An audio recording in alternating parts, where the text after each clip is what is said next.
หนุ่มใหญ่วัยเกษียณหลงรักสาวสำน้อยวัยเกษียณแล้วเนาะอยู่คนเดียวมานานก็อยากจะมีเพื่อนคุยอยากจะมีคนดูแลอย่างใกล้ชิดสาวสำน้อยก็งามก็บ่ฮู้พื้นเพอีกพร้อมว่าเขามาจากไสเห็นว่าเขามาทำงานอยู่ไกล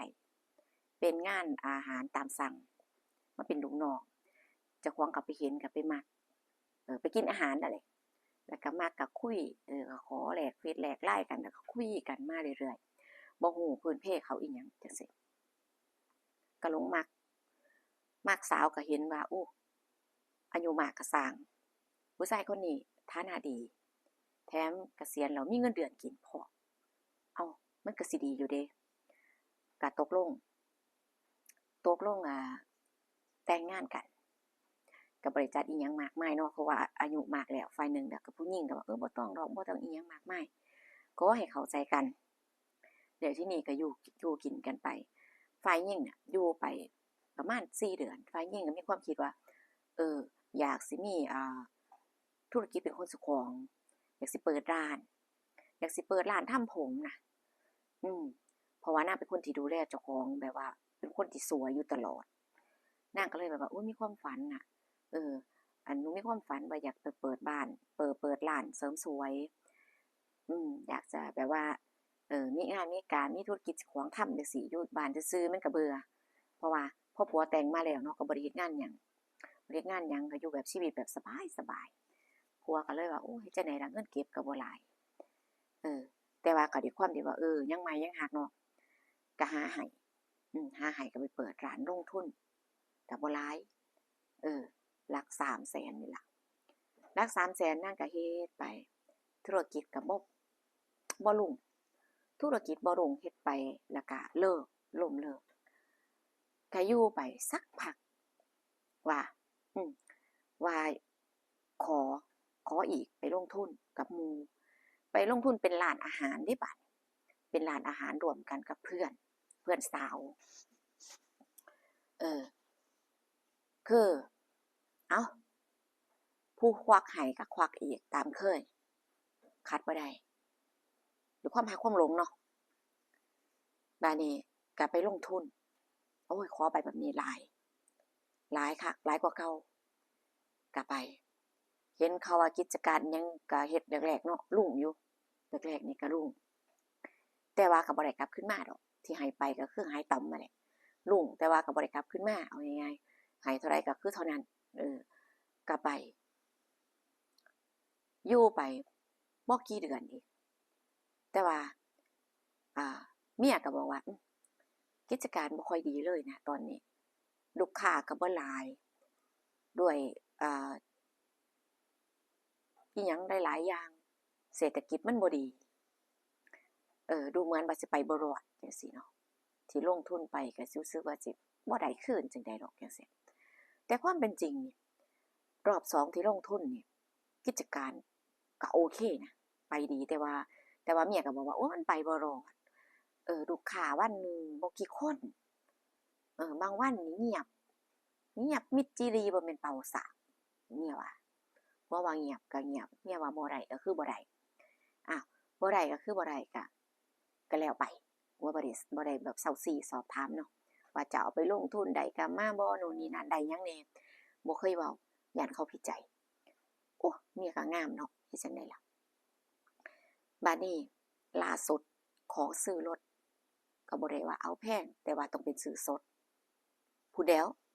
ยื่นคำขาดเมียว่าโอ้อยากได้รถไปไสมาไสลำบากผัวว่าโอ้ยรถคันที่ใช้อยู่ก็มีอยู่ก็ไปไสก็พอได้ไปมันเป็นเก่าแล้วบางครั้งบางทีก็เสียระหว่างทางอิหยังจั่งซี้เหตุผลร้อยอย่างพันอย่างผัวก็เลยตัดสินใจอ้าวซื้อให้แต่ว่าอย่าเอาแพงหลายเอาเท่าที่กำลังมีเพราะว่าก็บ่ได้มีอิหยังที่สิว่าปนเปื้อได้อย่างเต็มร้อยเดะผัวก็พยายามเนาะพยายามให้เข้าใจเมียก็เอาบ่แพงเอาเท่าที่ว่าคิดว่าผัวเจ้าของสิซื้อให้ได้ก็ซื้อให้ซื้อสดพร้อมบัดนี้คือแบบว่าผัวน่ะก็บ่มีเงินเก็บดอกก็มีที่ดินอยู่เล็กๆน้อยๆว่าเมียอยากได้โอ๊ยเฒ่าแล้วบั้นปลายชีวิตลูกก็บ่มีเลาว่า อยู่นำกันก็เฮ็ดจั่งใดอะให้เฮ็ดจั่งใดสิให้มันมีความสุขจังซี้นะก็เลยก็เลยไปขายก็ซื้อรถนั่นให้เมียส่วนหนึ่งก็เก็บไว้เป็นเงินเก็บโอ้ยดีใจหลายส่วนเมียนี่ดีใจหลายขอหยังก็ได้สิเฮ็ดหยังก็ให้เป็นคนออกลงทุนให้ตลอดคือเอาง่ายๆก็เราก็ซัปพอร์ตเมียเราดีเนาะก็อยู่กันบ่ทันพอปีโอ้กระเป๋าเบาไอ้กระเป๋านี่แบบเกลี้ยงเลยในความรู้สึกของผัวแต่ว่าก็บ่คิดถึงจุดนั้นเอ้าเพราะเจ้าของรักเขาแม่นบ่บ่ปังหัวปานเลยเพราะว่าเมียก็งามอีหลีล่าสุดคือการซื้อรถเนี่ยดินมีเท่านั้นแหละเออขายไปแล้วก็เหลือแค่บ้านที่อยู่บ้านก็บ่ได้หลังใหม่หลังใหญ่อิหยังมากมายเนาะพอได้อยู่แล้วที่นี่พอเมียได้รถเมียก็ออกไปไหนๆตลอดผมก็รู้สึกว่าบ่อยู่บ้านเลยด้วยซ้ำไปเช้าไปแลงไปว่าไปหาเพื่อนบ้างไปเสริมสวยไปคือแบบว่าเพิ่นมีรถเพิ่นมีรถแล้วเพิ่นไปไหนมาไหนได้จังซี้เนาะสะดวกสบายเออแล้วบัดทีนี้ไปแล้วก็คือจักไปหยังล่ะผัวบ่ฮู้เนาะก็สิมีแว่วๆมาเข้าหูผัวว่าเมียนี่เอ่อไปเจอนัดหนุ่มไปเจอหนุ่มคือหมายถึงว่าคบผู้ชายอยู่จังซี้นะคบผู้ชายคนใหม่อยู่ลักษณะคือจั่งแบบว่าคนนี้แบบจะหมดโตแล้วก็หาช่องทางไปเอาได้ไปหลายแล้วเดะนางรู้สึกว่านางได้ไปหลายแล้วเอาไปครั้งแรกไปลงทุนร้านเสริมสวยครั้งที่2มาก็เอาไปเอ่อลงทุนกับเพื่อนแต่ว่าลงทุนกับเพื่อนนี่คือทุกอย่างมันก็ยังดำเนินไปได้ดีๆมันก็มีลูกค้ารายบ้างบ่รายบ้างไปแต่ละวันแต่บ่ถึงขนาดปิดกิจการจังซี้นะคือเว้าง่ายๆว่านางก็ยังมีรายได้อยู่ในตรงนี้ที่เอาไปลงทุนแล้วก็ได้รถอาแล้วบัดนี้ผัวก็เนาะเพราะว่ามันเบิดไปหลายจั่งซี้บางครั้งบางทีก็เริ่มจะคิดแหละแล้วก็มีคนเว้าถึงเมียตัวเองในทางที่บ่ดีแหละก็เลยถามเอ่อถามบ่อยขึ้นถามว่าไปไสมาไปเจอไผออกไปทั้งวันจังซี้แทบจะบ่ค่อยอยู่บ้านด้วยซ้ำไปเนาะกลับดึกๆดื่นๆเพราะว่าเมียก็บ่ได้ทำงานที่จะต้องแบบเลิกแบบกลับดึกๆจังซี้นะเริ่มถามบ่อยเริ่มจะมีปากเสียงกันเริ่มจะมีปากเสียงกันเมียก็เริ่มแบบบ่น่ารักคือเก่าจังซี้เนาะเพราะว่ามันเงินอีกฝ่ายหนึ่งก็เบิดแล้วแล้วก็มันก็เริ่มจะมีปัญหาถ้าบ่มีเงินมันก็มีปัญหานั่นล่ะถ้าเกิดว่าดูด้วยเงินอยู่ด้วยเงินมันก็ต้องอยู่ด้วยเงินเพราะว่าพอเข้าไปปุ๊บอันใดก็อยากได้อันใดก็ขอหยังก็ได้จังซี้เนาะเออแล้วทีนี้ล่าสุดเมียว่าอยากจะไปเที่ยวอยากไปเที่ยวกับเพื่อนก็เลยขอสิไปเที่ยวแล้วก็สิไปเสริมสวยเล็กๆน้อยๆสิไปเสริมสวยอยู่เกาหลีพู้นแหล้วขอเงินบัดนี้ผัวก็เลยว่าโอ๊ย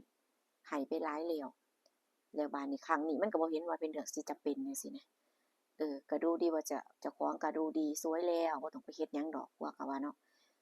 แล้วอีกอย่างหนึ่งผัวก็บอกความจริงนะว่าอิหยังก็เบิดแล้วลงทุนให้เธอเบิดแล้วล่าสุดนี่ก็บอกแล้วว่าก่อนสุดท้ายคือซื้อรถให้เออก็ไปลงทุนหยังก็บ่ได้กลับมาจักอย่างจังซี้อย่างน้อยก็ได้ทุนกลับมาก็ยังดีแต่บ่เห็นเลยคือจั่งแบบหายต่อมน่ะผัวก็ว่ามันหมดแล้วรอบนี้คงจะให้บ่ได้แต่ว่าเมียนี่รู้อยู่ว่านำผัวเนี่ยยังมีแต่ว่าเราก็บ่อยากให้เพราะว่าเราก็เก็บไว้พอได้ใช้จ่ายจังซี้เนาะในวัยเกษียณแม่นบ่แล้วทีนี้เมียก็บ่พอใจก็มีปากเสียงกันปากเสียงในคืนนั้นเมียบ่อยู่บ้านเมียออกจากบ้านไปเลยเดะทะเลาะกันน้อยใจว่าผัวนั่นขอแค่นี้บ่ให้เออว่าผัวนี่บ่รักแล้วขอแค่นี้บ่ให้โน่นคือเหตุผลของนางร้อยอย่างพันอย่างแล้วก็ออกจากบ้านไปขับรถออกจากบ้านไปหายต่อมไปทั้งคืนบ่กลับมาแล้วทีนี้เช้าๆผัวก็โทรตามว่าอยู่ไสอิหยังจังซี้เนาะก็บอกว่าเดี๋ยวกลับไปจะกลับไปตอนนี้แหละว่าอีกบ่นานก็ถึงบ้านจังซี้นะกลับไปบ้านค่อยคุยกันเมียว่าแล้วทีนี้เมียน่ะก็กลับมาบ้านกับผัวก็เห็นว่าเมียกลับมาแล้วก็บ่อยากเว้าหรือฟื้นเรื่องเก่าๆเพราะว่าคนแบบว่าผู้ใหญ่แล้วจังซี้นะเว้ากันแล้วก็จบๆไปจังซี้เนาะในความคิดของผัวเดะแล้วเมียก็เงียบผัวก็บ่เว้าถึงเรื่องเก่าก็ถามถึงเรื่องใหม่ ตอบบ้างบ่ตอบบ้างในความที่ว่าก็สังเกตเห็นว่ายังบ่อารมณ์บ่ทันดียังโกรธอยู่จังซี้แล้วก็เห็นว่าเมียน่ะอาบน้ำแต่งตัวคือสิออกไปข้างนอกแต่ว่าก็เห็นจัดกระเป๋าเรียบร้อยเดะจัดกระเป๋าเรียบร้อยอืมแล้วก็ถามว่าเอ้าจะไปไสคือเตรียมกระเป๋าเรียบร้อยจังซี้นะกระเป๋าใบเล็กๆบ่ได้ใหญ่อิหยังมากมายของก็บ่หลายก็บอกแล้วว่าจะไปเที่ยวก็บอกว่าเดี๋ยวไปเที่ยวอ้าวเงินได้เงินไสคือจังก็บอกว่าบ่มีให้เดะบ่มีเงินให้เพราะว่าบ่มีให้ก็แล้วไปแล้วก็บ่ต้องเว้าหยังสิไปก็คือสิไปเมียบอกว่าสิไปก็คือสิไปบ่ต้องเว้าหยังจังซี้นะ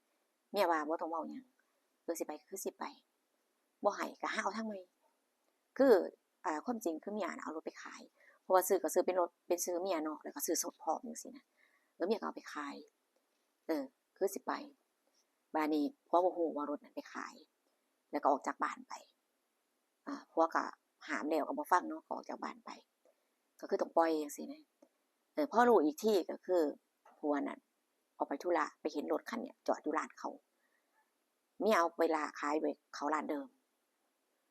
แล้วคือแบบว่าผัวก็บ่เคยคิดว่าเมียสิเฮ็ดแบบนี้เนาะไปเห็นก็เลยไปถามเขาในร้านว่าเอารถคันนี้มาจอดอยู่นี่ได้จังได๋เขาว่าเพิ่นเอามาขายขายเมื่อวานนี่คือว่าจังว่าเอามาขายเขาร้านเดิม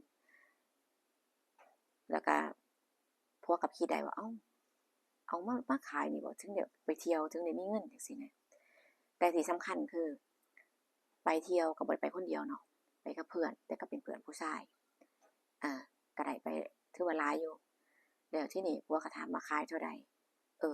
เขาก็บอกจำนวนขายมาผัวก็กลับบ้านก็โทรหาเมียว่าสิถามว่าอิหยังจังได๋จังซี่เนาะโทรนี่ก็ถูกเมียบอกเมียก็บอกถูก2ทางโทรบ่ได้โทรบ่ได้ก็สร้างเดี๋ยวคิดว่าเขาคงจะกลับมาเนี่ยคิดว่าเขาคงจะกลับมาเดะไปเที่ยวเพราะเงินเบิดก็ต้องกลับมาผัวว่าเนาะผัวคิดเดะรอไป1อาทิตย์เงียบบ่เห็นกลับ1เดือนอ้าวเงินส่ำนี้มันคือสิอยู่โดนแท้1เดือนก็บ่เห็นกลับมาผ่านไป2เดือนก็ยังบ่เห็นเมียกลับมาแล้วก็ติดต่อบ่ได้เลยติดต่อหาบ่ได้เลยคือทุกอย่างที่ผัวให้อิหยังที่เป็นทรัพย์สินเป็นอิหยังที่ผัวซื้อให้จังซี้เมียน่ะเอาไปเบิดแล้วก็ขายรถคันนี้แล้วก็ไปถามจากเพื่อนที่ลงทุนนำกันน่ะว่าเมียน่ะในร้านเนี่ยยังมีสิทธิ์อิหยังได้ลงทุนอีกแท้บ่เมียว่าเขาว่าเพิ่นก็มาขอคืนที่ลงทุนไปเนาะเพิ่นเซาลงทุนมาโดนแล้วจังซี้นะคือหมายถึงว่าบ่ลงทุนต่อไปแล้วจังซี้นะก็เอาเงินแล้วก็คือแบบว่าก็เป็นของเพื่อนคนเดียวจังซี้เนาะเพื่อนบอกแบบนี้เนาะว่าเมียน่ะบ่มีสิทธิ์ในร้านเนี่ยบ่มีหุ้นส่วนแล้วจังซี้สรุปผัวบ่รู้เรื่องหยังคือเมียก็หอบเงินหนีจากจังซี้เนาะขายรถก็เอาไปเบิดเงินที่ไปลงทุนก็แบบก็เอาไปจังซี้บ่รู้เรื่องหยังก็ไปแถมก็ไปกับผู้ชายคนใหม่แล้วก็คล้ายๆแบบหนีไปอยู่กับคนใหม่นั่นล่ะ2-3เดือน1ปีผ่านไปหายต่อมบ่กลับมาเลยคือบั้นปลายชีวิตบั้นปลายชีวิตไปเจอคนที่แบบว่าผลาญจริงๆเบิดโตผลาญจนเบิดโตเลยแล้วก็แบบว่าเป็นบทเรียนเนาะมันเป็นบทเรียนสำหรับแบบราคาแพงเนาะอายุมากขนาดนี้บ่คิดว่าสิถูกเด็กน้อยหลอกนี่แหละเพิ่นว่าผ่านประสบการณ์มาเยอะเด้เราอะผ่านประสบการณ์มาเยอะก็เคยมีเมียแต่ว่าก็บ่มีลูกนำกันแล้วก็เลิกจังซี่นะแล้วก็ยังอยู่คนเดียวแล้วก็พอเจ้าของเกษียณแล้วก็มีความคิดอีกครั้งอยากจะมีเมียอีกครั้งจังซี่เป็นบ้าเป็นโบจังซี่นะเราว่าแล้วก็แล้วก็แล้วก็เริ่มต้นใหม่แล้วก็โดนหลอกนี่แหละเพิ่นว่าเนื้อผู้ชายก็ยังมีผู้หญิงเนื้อคนก็ยังมีคนเนาะเหล่ยเหลี่ยมของคนเฮาจังซี่นะจังได๋มันก็มาจบอยู่จุดเดียวผู้ชายมันก็จังซี่ล่ะก็บ่ว่าไผล่ะคือว่าบางคนหนึ่งก็จริงใจคนหนึ่งก็ตั้งใจมาหลอกเนาะมีโอกาสสิได้ก็คว้าไว้จังซี่แล้วก็หลอกพาลได้จริงนะได้เยอะด้วยไปอาดลาดบ่ได้ไปมือเปล่าแถมยังควงหนุ่มไปแบบสวีทแบบมีความสุขกันซั่นผัวก็ช้ำใจแต่ก็สร้างมันแล้วอะถือว่าเป็นบทเรียนที่ล้ำค่าบั้นปลายชีวิตอยู่ได้บ่โดนก็สร้างมันแล้วก็ยังมีเด็กน้อย เล็กน้อยนั่นแหละที่เหลือที่บ่ให้เขาล่าสุดน่ะพอได้เลี้ยงเจ้าของไปบั้นปลายชีวิตที่จริงนะถ้าบ่มีเมียใหม่นี่ก็บ่ลำบากมีที่ดินหรือว่านั่นเนาะก็พอได้แปรสภาพได้แต่ว่าไปขายให้เขาแล้วเสียก็บ่มีหยังก็คือมีแค่บ้านพอได้อยู่แล้วก็เหลือติดบัญชีนิดหน่อยที่เขาเว้นให้เกือบบ่เหลือนี่แหล้วเพิ่นว่าเหนือคนยังมีคนเหนือผู้ชายก็ยังมีผู้หญิงมันเป็นเรื่องธรรมดาความรักความหลงเนาะเจอกันใหม่คลิปใหม่ค่ะทุกคนเจอกันคลิปหน้านะคะ FC ขอบคุณทุกการรับชมเปลี่ยนอารมณ์บ้างรู้สึกว่าจะถูกโจมตีหลายแท้ๆเฮ็ดแต่คอนเทนต์เก่าๆเดิมๆนั่นล่ะข้อยก็เฮ็ดคอนเทนต์หลายๆอยู่เดะหลายอยู่คอนเทนต์บ่อึดเรื่องเล่าข้อยบ่อึดคือกันแต่ว่าเฮ็ดจังใดข้อยก็อยากเฮ็ดให้ FC เพิ่นถูกใจว่าเพิ่นมักคนชอบดูแบบไหนเราก็ต้องเฮ็ดแบบนั้นนี่คือแนวทางคนทำช่องนะคะแต่ก็สลับให้เบิ่งอยู่ดอกบ่แม่นว่าสิมีแต่เรื่องแนวทางเดียวดอกเบิ่งแล้วชอบจังใดก็กดไลก์กดคอมเมนต์ให้นี่เด้อหรือว่าบ่ชอบอยากสิเปลี่ยนแนวทางอีกก็บอกมานะคะยินดีปรับปรุงแล้วก็แก้ไขเปลี่ยนแปลงให้ถูกใจทุกคน เจอกันคลิปหน้าพี่น้องสวัสดีค่ะ